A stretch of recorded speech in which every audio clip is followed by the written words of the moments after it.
It helped me a great deal to become convinced that alcoholism was a disease, not a moral issue, that I'd been drinking as the result of a compulsion, even though I had not been aware of the compulsion at the time, and that sobriety was not a matter of willpower. The people of AA had something that looked much better than what I had, but I was afraid to let go of what I had in order to try something new. There was a certain sense of security in the familiar. At last, acceptance proved to be the key to my drinking problem.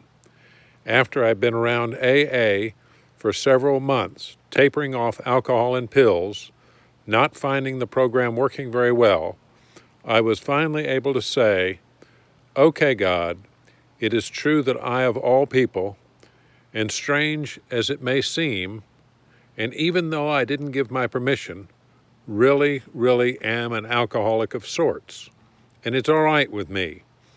Now what am I going to do about it?" When I stopped living in the problem and began living in the answer, the problem went away. From that moment on, I have not had a single compulsion to drink, and acceptance is the answer to all my problems today.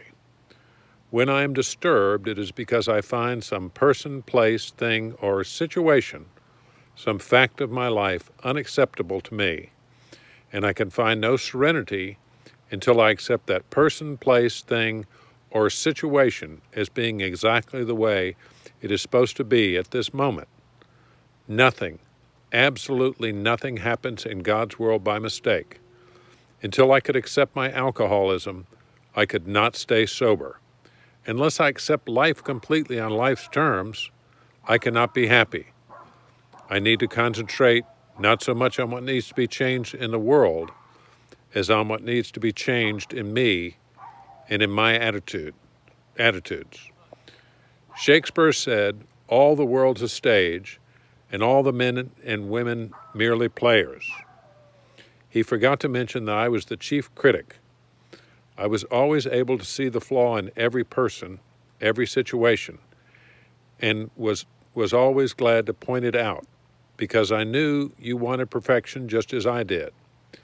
AA and acceptance have taught me that there's a little bit of good in the worst of us and a bit of bad in the best of us, that we were all children of God, that we each have a right to be here.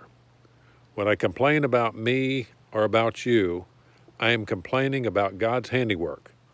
I am saying that I know better than God.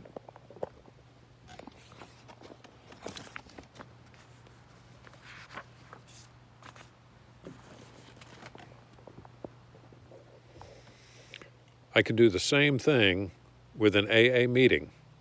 The more I focus my mind on its defects, the late start, the long drunkalogs, cigarette smoke, the worse the meeting becomes.